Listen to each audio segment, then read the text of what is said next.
Plusieurs personnes savent que les boissons énergisantes ne sont pas conseillées. Mais pour quelles raisons exactement? C'est ce que vous allez découvrir grâce à cette vidéo. Tout d'abord, nous avons tous déjà vu ou pris une boisson énergisante. Mais c'est quoi vraiment une boisson? Une boisson énergisante, c'est une boisson qui sert à stimuler quand tu es fatigué.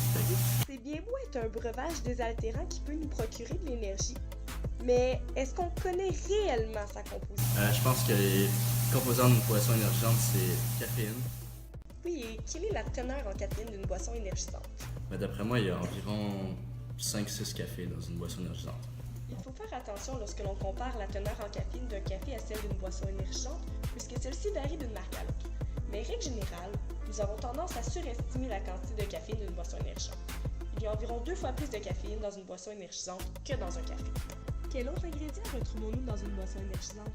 Taurine. La taurine, j'imagine que c'est les hormones de taureau.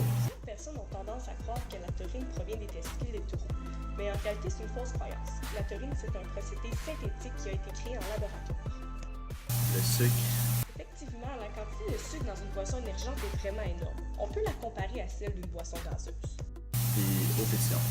Examinons maintenant les effets sur la santé lorsque vous prenez une boisson énergisante. Donc, les risques dans une boisson énergisante, je suppose que ça va comporter beaucoup de risques pour le cœur, pour les artères, pour la crise cardiaque. C'est vrai ça. Pourquoi notre cœur et nos artères pourraient être affectés par la consommation de boissons énergisantes?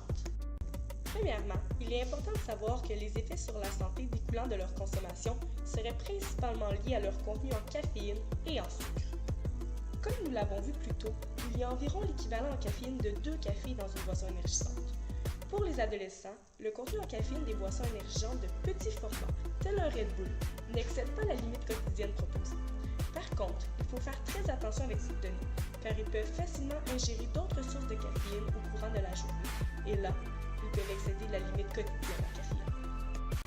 Par exemple, en plus des boissons énergisantes, les autres sources de caféine qui sont susceptibles d'être consommées par les enfants et les adolescents incluent le café, le thé, les boissons gazeuses, le chocolat, ainsi que diverses friandises caféinées. Tous ces produits contribuent à l'effet cumulatif de la caféine consommée au cours d'une même journée.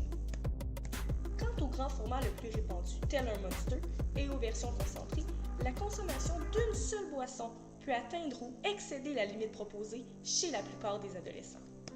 Une telle consommation de caféine peut provoquer des palpitations, de l'irritabilité, des difficultés de concentration, des problèmes gastro-intestinaux, des troubles de sommeil, des maux de tête et des tremblements. Bref, c'est la caféine qui semble être l'ingrédient présentant le plus haut risque pour la santé. Le sucre, quant à lui, peut avoir des effets néfastes sur la résistance à l'insuline, l'hypertension, le tour de taille, l'obésité et même le diabète. Nous avons tous déjà entendu le slogan « Red Bull donne des ailes ». Regardons maintenant l'opinion d'un athlète de haut niveau en judo. Moi je pense que les boissons énergisantes c'est vraiment pas bon pour la récupération parce que de un, il y a beaucoup de sucre, puis de deux, il n'y a pas d'électrolytes comme dans les Gatorade par exemple. Même si les Gatorade sont très sucrés, c'est vraiment une meilleure option pour la récupération après l'effort physique que les boissons énergisantes comme le Red Bull. Effectivement, on a tendance à croire que de prendre une boisson énergisante pendant ou après une activité physique va aider à la récupération physique telle une boisson pour sportifs de type Gatorade. Toutefois, nous n'avons aucune preuve scientifique à ce jour de son pouvoir récupérateur.